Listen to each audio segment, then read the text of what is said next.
A Boeing 737 aircraft operated by Jeju Air crashed at the Muan International Airport in South Korea this morning, killing 85 people on board. A harrowing video shows the moment that the plane veered off the runway, crashed and then burst into flames. The plane was carrying 181 passengers, including 6 crew members. Among those were 2 Thai nationals who were traveling as well, who were perhaps on vacation. Now, these 2 were also on board. As far as the rescue operations are concerned, they're still underway. The death toll continues to rise, as now we're learning that over 80 people have been killed in this accident. My colleague Vishal joins us with more details. Vishal, if you could take us to the latest rescue operations. Vishal, if you can hear me. Right, we'll try and get my colleague Vishal on the broadcast, but the latest that we're tracking for you is that over 80 people, close to 85 people have been now killed in this accident that took place at a South Korean airport. My colleague Vishal is back with us with more details. Vishal, take us to the latest on the rescue operations. So the latest is that this is possibly the worst aviation disaster in South Korea's history.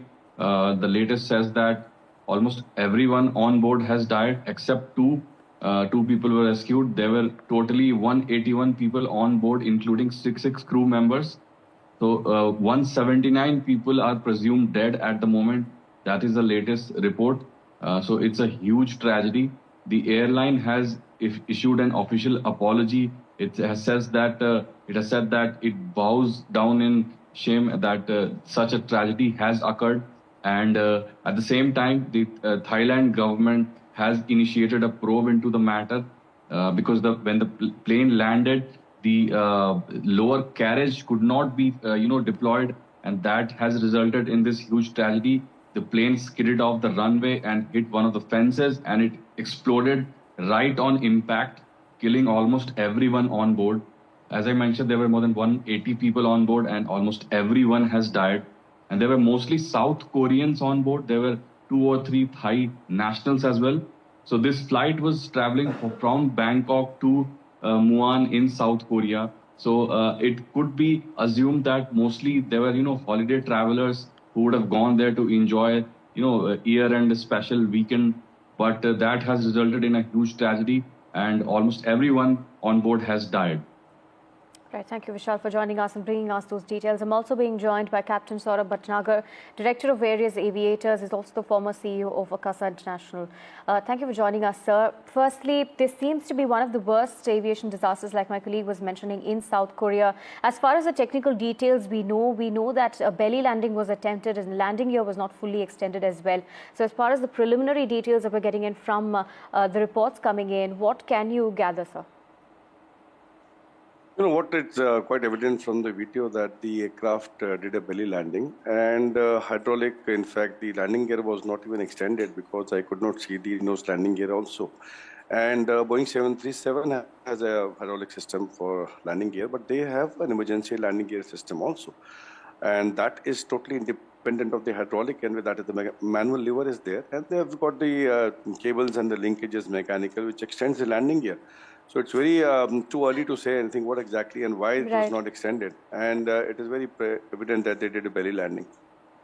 Sir, but the Jeju Air has also come out with an apology at this point. But do you think this disaster could have been averted? That's too early to say. Yes, of course, because since the landing gear has a alternate system of emergency landing gear, it depends upon whether it was, and we do extend the landing gear quite, at least 800 to 900 feet above the ground. And if that time the landing gear had not come down, so the pilot could have made a go around and tried again another with the emergency landing gear. Or maybe it appears that it collapsed, but the nose landing gear was not visible at all. So that's too early now. The inquiry will say what exactly happened. But yes, there was no landing gear deployment, which is quite evident from the video what we saw.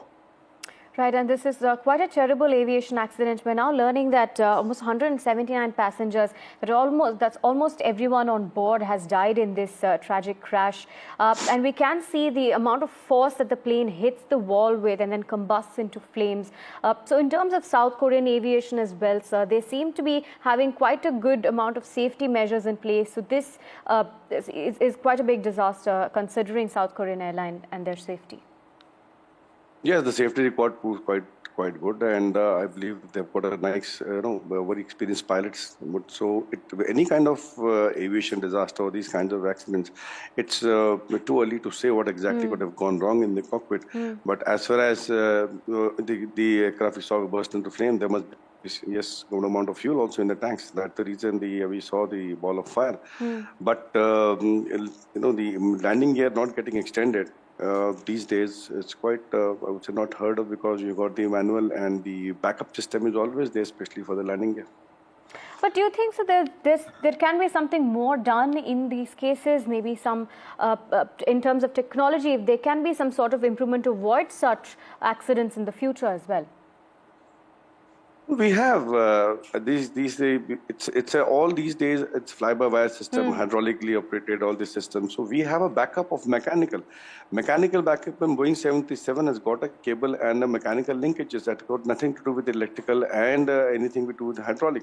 So I'm also quite surprised. And they say why the emergency landing gear was not extended, or there was some problem with the aircraft itself. So the inquiry will tell when they find out what is the position of the emergency landing gear handle, why it was not extended. But yes, we do have the planes are quite safe these days, and they have in fact backup system for each and every system on board. Right, sir. And on that point, if you could also elaborate a bit on the technicalities of this particular flight. It was a Boeing 737 aircraft, and it does have, like you mentioned, safety measures already in place. Yes, it is. That's what I'm saying. You have the aircraft has a emergency backup system also. Every aircraft has got an emergency backup system. In fact, the landing gear, especially, just to avoid that, in case you have a hydraulic failure, like we saw in the Azerbaijan crash, where the hydraulic pipelines had totally busted, and the aircraft was not, Right. they were not able to control the aircraft. So landing gear is a very important system in the aircraft. They have a system which is independent of the hydraulics. That is why you have everything is mechanical linkage and everything is there for that. Thank you for joining us, Mr. Bhatnagar, and bringing us those details and sharing us and bringing some insight into this particular story. Thank you. Thank you so much. Thank you.